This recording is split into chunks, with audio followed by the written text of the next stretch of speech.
An escape from the city to experience the nature in the mountains, serenity, calmness, and to be with the legend, Apo Whang-od, the last Mambabatok, a Filipino tribe tattoo artist.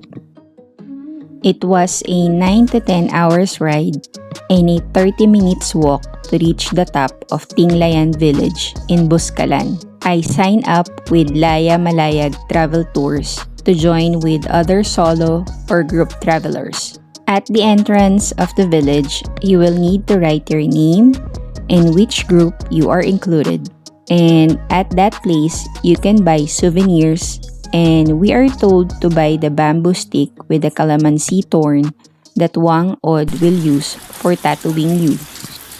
Yes, walking around the village, these cute pigs are a usual scene. We stayed in this one-bedroom enchanting homestay, sleeping with a mattress on the floor or in a hammock.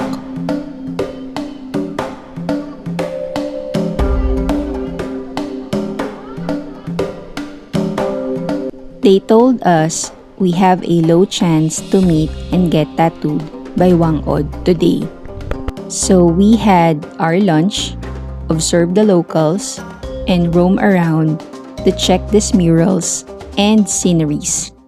The weather is gloomy and no signal from our cell phones.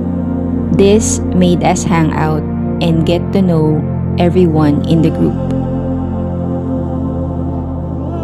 Luckily, before the day end, we are called to line up and get to meet the legendary Apo Whang-od. Whang-od Ogay, also known as Maria Ogay, is a Filipino tattoo artist from Buscalan, Tinglayan, Kalinga, Philippines. She is often described as the last and oldest Mambabatok and is a part of the Butbut people of the larger Kalinga ethnic group.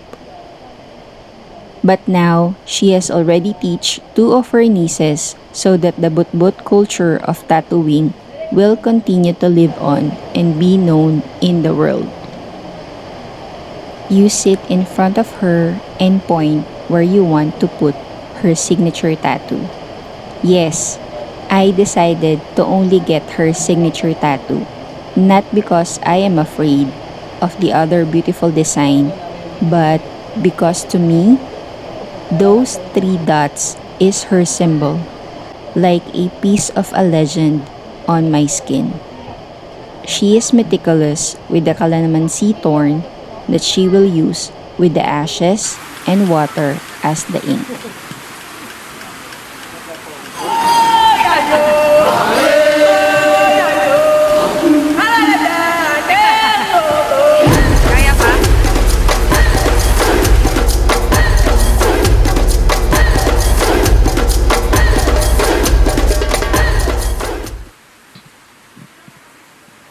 As I sit here observing and looking at her from time to time, I see the beautiful designs that she tattooed on her hands and collar.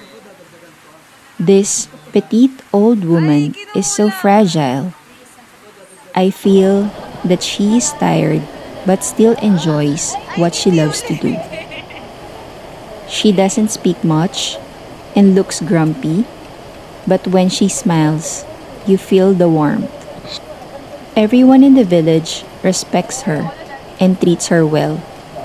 Thankful for this kind of people that bring pride to our culture and country all over the world.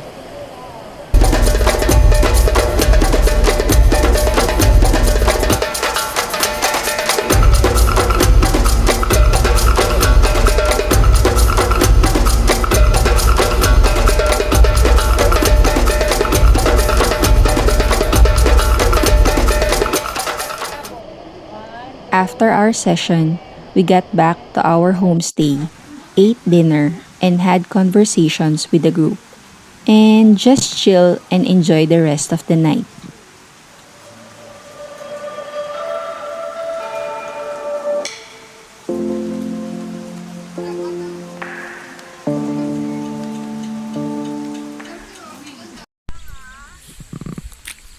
The next day, I said to myself, I really had to see this again.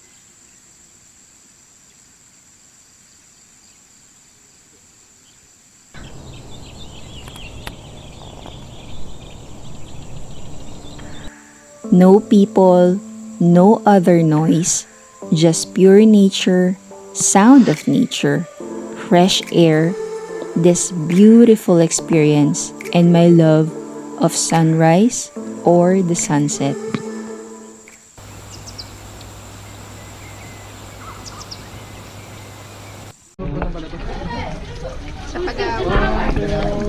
I enjoy hanging out with this crew, and as what we say, what happens in Buscalan stays in Buscalan.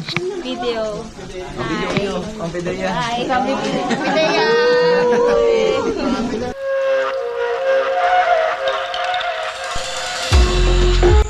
Beauty of the Philippines. Buscalan should not also be known as just a destination for a tattoo session, but also a place where you can be refreshed, restart your mind, body, and soul, or just simply nourish yourself away from the city, chaotic city life.